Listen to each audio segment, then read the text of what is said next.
Colombia के इलाके सेरेहोन में कोयले की कान में साइंटिस्ट और पैलियोंटोलॉजिस्ट की एक टीम जमीन की गहराई में खुदाई कर रही थी।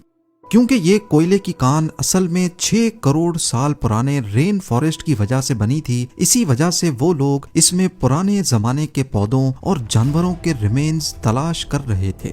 ये जगह दुनिया से छुपे हुए एक मिस्टीरियस पास्ट का हिस्सा थी, जिसे जमीन ने अपनी लेयर्स के अंदर छुपा रखा था। खुदाई के दौरान एक्सपर्ट्स को चट्टानों की गहराई में से एक अजीब सी चीज मिलती है। जब उस पर से मिट्टी हटाई गई तो ये कुछ और नहीं बल्कि एक हड्डी थी। किसी ने कहा ये क्रोकोडाइल की हड्डी है, कोई इसे कछुए की हड्डी कहने लगा तो कोई इसे पुराने दरख्त का तना मान रहा था।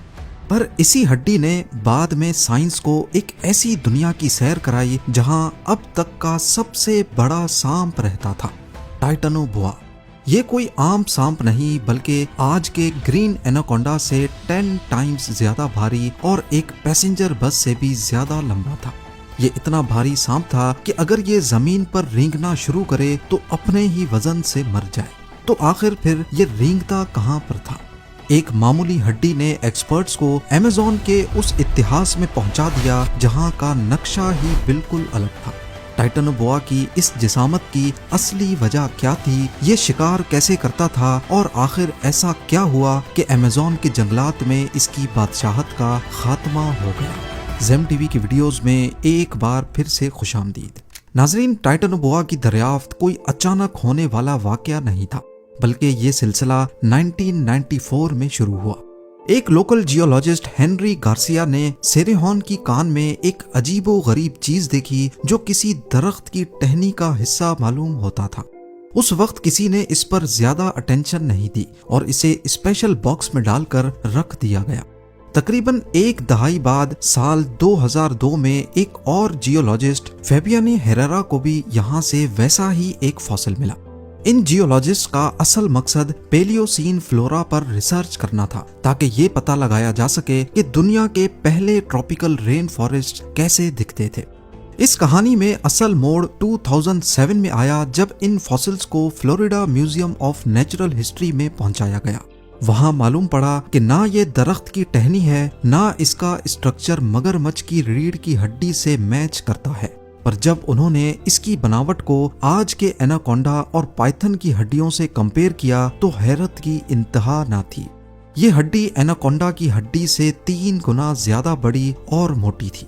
इस मौके पर एक्सपर्ट्स ने इसे फौरन एक सांप की हड्डी के तौर पर पहचान लिया।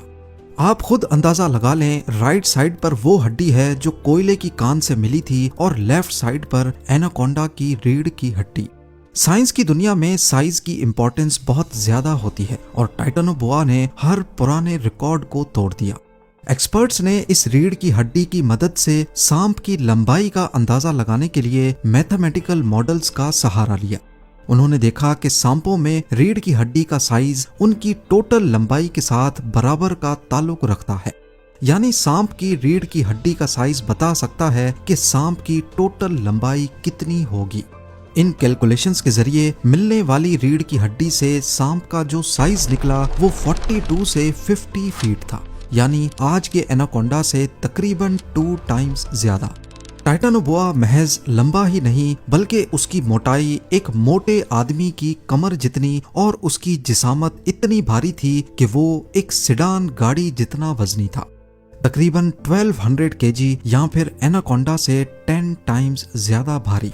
1.2 टन का वजन आज के किसी भी जमीनी सांप के लिए नामुमकिन वजन है।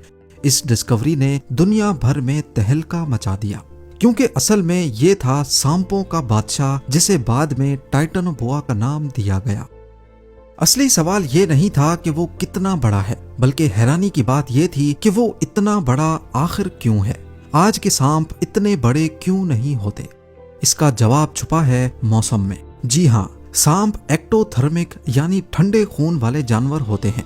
इंसान अपना बदन गर्म रखने के लिए अंदर से गर्माइश पैदा कर सकता है, मगर सांप अपनी गर्मी के लिए माहौल के टेम्परेचर पर डिपेंड करते हैं।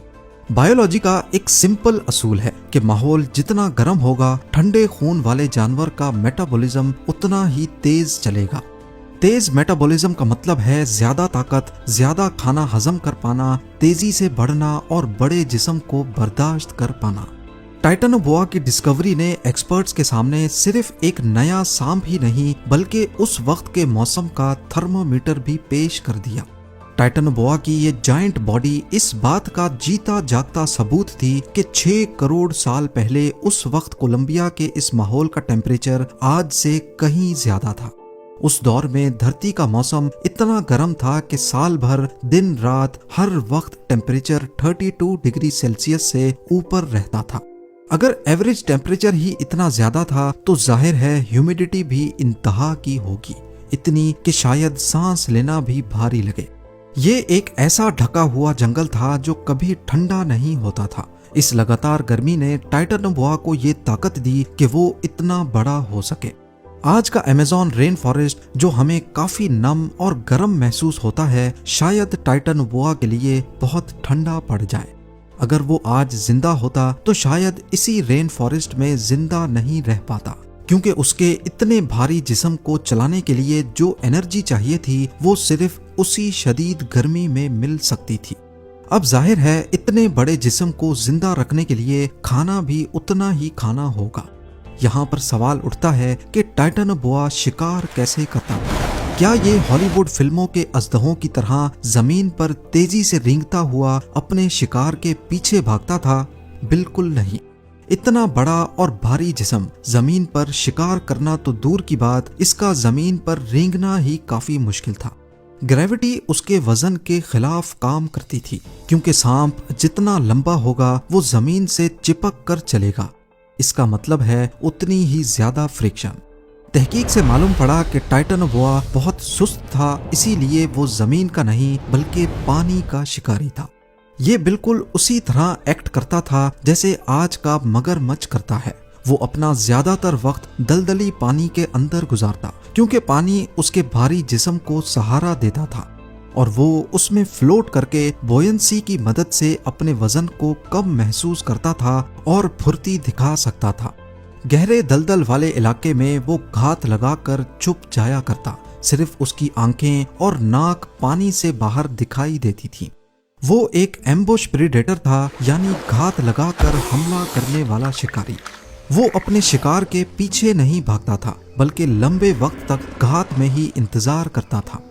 घंटों शायद दिनों तक वो बिना हिले झुले पानी में घात लगा सकता था। उसका जिस्म पानी के रंग में ऐसे कैमोफ्लाज हो जाता कि शिकार को उसकी मौजूदगी का एहसास तक ना होता। और जैसे ही जब कोई जानवर पानी पीने के लिए किनारे पर आता, टाइटनोबोआ बिजली की तेजी से उस पर वार करता था।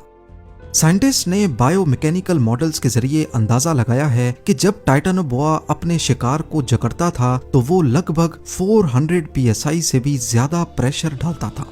ये दबाव इतना ज्यादा है कि मान लें 2 अफ्रीकन हाथी आपके सीने पर लाकर खड़े कर दिए जाएं। टाइटनोबोआ अपने शिकार का दम टूटने का इंतजार नहीं करता था, बल्कि इतना प्रेशर सीधा उसकी हड्डियां तोड़ देता और ब्लड की सर्कुलेशन फौरन रुक जाती थी, यानी पलक झपकते ही शिकार का काम तमाम। लेकिन आखिर वो खाता क्या था? इतने देव जिस्म को जिंदा रखने के लिए उसे बहुत ज्यादा खाना चाहिए था। 6 करोड़ साल पहले के इस ट्रॉपिकल जंगल में टाइटनोबोआ का पसंदीदा खाना बड़े कछुए और पुराने जमाने के बड़े क्रोकोडाइल्स थे। जी हाँ, उस जमाने में ऐसी किस्म के कछुए भी मौजूद थे जिनका साइज 8 फुट से भी बड़ा था, यानी एक स्नूकर टेबल जितना बड़ा कछुआ। टाइटनोबोआ ऐसे कछुओं को अपने जबड़ों में जकड़कर उनके सख्त शेल को चीर सकता था। उसके दांत मछली पकड़ने के लिए डिजाइंड नहीं थे बल्कि मोटी हड्डियां कुचलने के लिए बने थे। इसी तरह जो मगरमच्छ आज जंगल के तालाबों में खौफ का आलम बने हैं, उनसे बड़े मगरमच्छ उस दौर में टाइटनोबोआ का खाना हुआ करते थे। इन सब हकीकतों से जाहिर होता है कि टाइटनोबोआ अपने दौर में शिकारियों के भी शिकारी और अमेज़न के बेमिसाल बादशाह थे। अब यहाँ आप सोच रहे होंगे कि जब इसकी मोटाई ही एक हेल्दी इंसान की कमर जितनी थी तो वो इतना बड़ा कछुआ कैसे खाता होगा। यहाँ आपको बताता चलूं कि सांपों की डिस्कवरी में सबसे बड़ी मुश्किल उनका स्कल यानी खोपड़ी ढूंढना होता है। सांप का स्कल बहुत ही नाजुक हड्डियों से बना होता है जो मरने के बाद जल्दी टूट फूट जाती है। टाइटैनोबोआ की डिस्कवरी के पहले चंद सालों तक एक्सपर्ट्स के पास सिर्फ रीढ़ की हड्डियां थी, जिसकी वजह से वो इसके चेहरे और शिकार करने के तरीके का अंदाजा सही से नहीं लगा सकते थे। लेकिन फिर 2011 में एक इंटर्न जॉर्ज मोरिनो बेर्नल ने सेरीहून में टाइटैनोबोआ का स्कल ढूंढ निकाला। ये एक once in a lifetime discovery थी। इस स्कल ने साबित किया कि उसका जबड़ा एनाकोंडा की तरह डिसलोकेट हो सकता है, जिससे वो अपने सर से 3 गुना बड़ी चीज आसानी से निगल सकता था। उसके ब्रेन का साइज बहुत छोटा था, लेकिन उसके सेंसेस बहुत तेज थे। उसके पास पिट ऑर्गन्स थे जो दूसरे जानवरों के जिस्म की हीट को महसूस कर सकते थे, जिससे वो अंधेरे में भी शिकार कर सकता था। ये भी याद रखें कि पानी टाइटैनोबोआ के लिए सिर्फ शिकार का ही जरिया नहीं था, बल्कि उसकी जिंदगी के लिए भी सबसे इम्पोर्टेंट था। इतना बड़ा जिस्म अगर पूरी तरह खुश्क जमीन पर रहता तो अपने ही वजन से दब जाता और उसके इंटरनल ऑर्गन्स फट जाते। पानी उसको सहारा देता था ताकि वो अपने बोझ को हल्का कर सके। यानी टाइटैनोबोआ की जिंदगी एक परफेक्ट बैलेंस में थी। गर्मी उसको ताकत देती थी और पानी उसका वजन कम रखता था। ये कुदरत का एक ऐसा अजूबा था जो अपने एनवायरनमेंट के लिए बिल्कुल परफेक्ट था। लेकिन यहाँ पर सवाल उठता है कि अगर वो इतना ही परफेक्ट था, इतना ताकतवर था और उसका कोई शिकारी दुश्मन भी नहीं था, तो आखिर जंगलात के ये बादशाह खत्म कैसे हुए?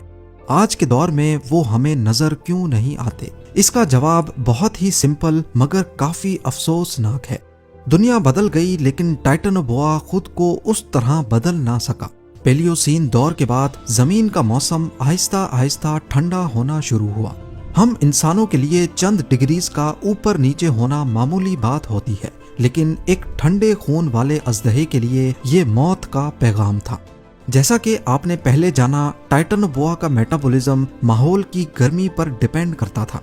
जब ठंड बढ़ना शुरू हुई तो उसका मेटाबॉलिज्म सुस्त पड़ गया। उसका खाना हजम करने का प्रोसेस ज्यादा लंबा हो गया और उसकी ताकत कम होती गई। अब ना वो पहले जैसा फुर्तीला था और ना ही आसानी से शिकार दबोच सकता था। सिर्फ टेम्परेचर का कम होना ही नहीं, बल्कि यहाँ का पूरा इकोसिस्टम ही बदल गया।